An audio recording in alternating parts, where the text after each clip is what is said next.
Yeah, and the thing about the GMT-Master II is that now, if you did set Greenwich Mean Time at center, and then you were to offset from the 24-hour hand, you could temporarily tell up to 3 times.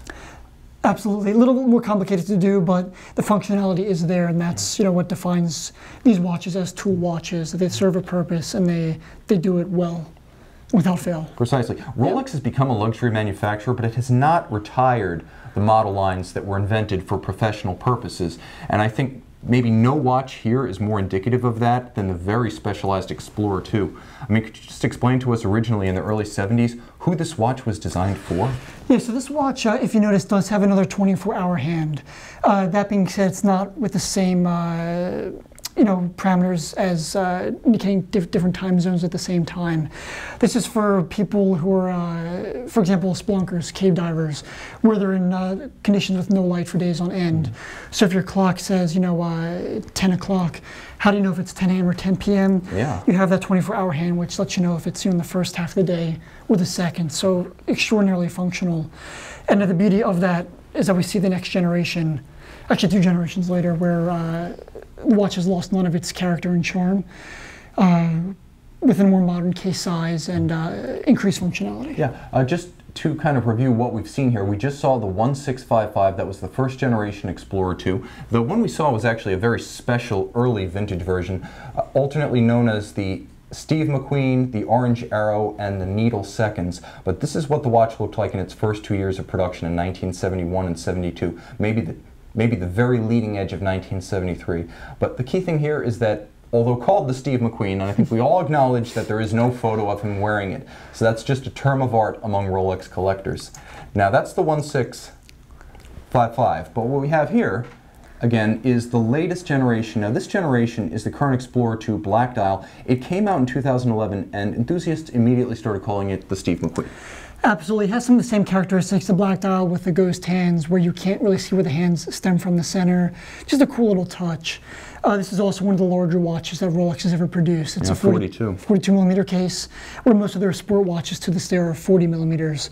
So it has a bit more presence on the wrist and a lot of character, in my opinion. We should also mention that just as the GMT Master became the Master II and gained a second time zone, the early Explorers, which had only a 24-hour hand rather than an independent second hand, they became the Explorer II dual time during the 80s. And from the transitional references to the current 42 millimeter case, you now have the ability to set 2 time zones on those watches. Correct. And another watch with similar characteristics, color-wise, that is. You have the Rolex Nogales, which was originally debuted as the reference 1019. And this watch allowed technicians working in high magnetic fields to wear the watch and not have to worry about it being affected by those fields. Yeah, it's true. Rolex released a bumper crop of watches designed for professionals during the 50s. The original Turnograph became popular with pilots. The GMT Master was designed explicitly for pilots. There was the Truebeat, which was billed as a doctor's watch. There was the Milgauss for technicians working around high magnetic flux density fields. There, of course, was the Submariner for divers, and there was even the Deep Sea Special for those going exceptionally deep. But the Milgauss, originally, like you said, the 1019, the 6541, the 6543, is considered to be a little bit of an inside baseball reference for Rolex collectors.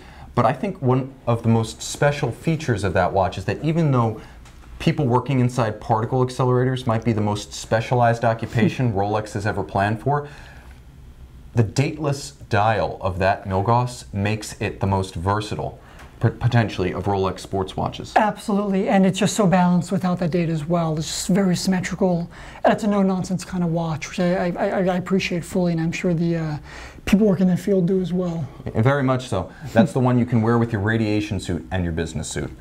So the other thing to note is that there is a distinction, and it's a big one, between the Rolex sports watches that feature rotating bezels and those like the Milgauss, like the Explorer II, that feature static bezels, also the Daytona. It really does change the look and the stack height on the wrist. It sure does, and with some of the watches, depending on the age, the reference, the material of the crystal as well can add considerable height and depth to the watch. Whether you have an acrylic crystal, an old Submariner, or something of that nature, just a whole other kind of little nuance, another thing to look out for as a beginning collector. And of course, Rolex does make other watches. But beyond the core sports range, I would have to say the two most influential watches came out in the 40s and the 50s, so that mid-century period when Rolex was just a fitful well of ideas and often experimental. But in the 1940s, the Datejust, and in the 1950s, the DayDate.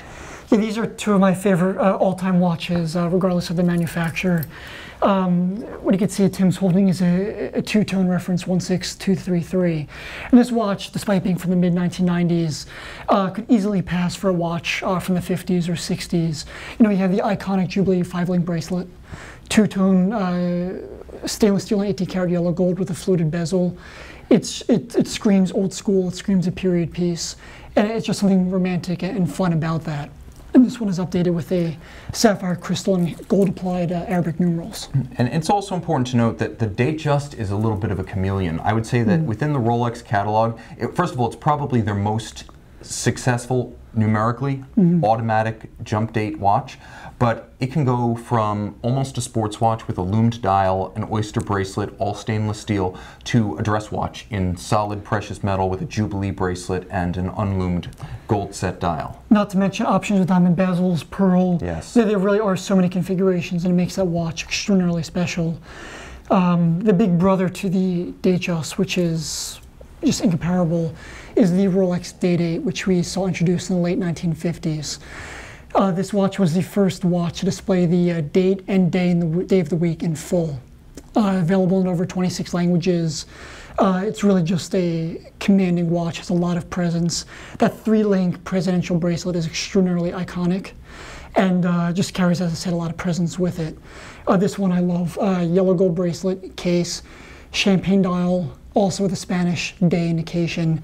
It's really just a full package. Yeah, it's very charming, both as a watch that still looks like the current production DayDate and as a wonderful vintage piece with the acrylic crystal, the tritium dial, the sigma dial. Of course, it has the older style clasp, and it's important to note that it really was a pioneer, a chronometer, automatic winding with a day and a date, and has been worn by many presidents. Thus, although the bracelet is technically what's known as the president, the bracelet is called the president. People call the whole watch the president because of its clientele. Absolutely. You see presidents over time wearing these, other world leaders, good and bad. The watch has a lot of fun history to it, and that's part of the allure with these pieces, the history that goes along with each model, and each one is unique in its own way. So these are really the core of Rolex. If you're going to buy a Rolex watch, if you're a collector and you're getting deep in, you're probably going to look for a rare variant of one of these. If you're just getting started in luxury, chances are you're going to be taking a look at one of these all the same. And that's the beauty of Rolex. You can go as deep as you like, even within a single model, or getting started, you can buy just, maybe you're just going to buy one luxury watch and the Submariner is going to be it.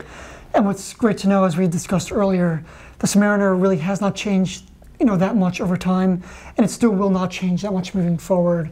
These watches retain their value. You take care of them, they will take care of you forever, and that's proven. We have watches from the 50s here that keep time perfectly well, and they look just as good. Yeah, and I think that's the greatest quality of Rolex. Within the core catalog, you can't go wrong. All of these watches are great stores of value, instantly recognizable. Their looks and character span decades. There are no radical redesigns, and each one is just a solid product regardless of era. Again, it just comes down to buying the right seller, and that's the last piece of the puzzle. Yeah, when it comes to buying the right seller, Rolex is a heavily counterfeited type of product. Purchasing from a legitimate source is of the utmost importance.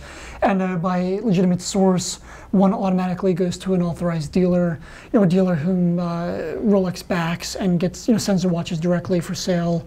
So when you buy a pre-owned watch from an authorized dealer, you're getting that peace of mind, you're getting that backing by the brand. And not only an authorized dealer, but an authorized service center. So should any of these watches require any attention, they can be taken care of properly with the proper OEM parts. We're not putting Ford parts into a Mercedes here. Everything's done properly. Of course. And, taken care of properly. I mean, you could almost say that the difference between buying a pre-owned watch from an authorized dealer, 100 years old, like Govberg, is the difference between buying a used car on a lot from some guy and buying, you know, a certified pre-owned Mercedes from a Mercedes dealer. Absolutely, there's so many parallels between watches and cars, and at this kind of price point, one must do it properly. Yeah. So essentially, once you've decided to buy Rolex, a great decision, decide to buy an established and proven seller. Thank you so much for joining us, Josh. Thank you for being with us. Thank you, Tim.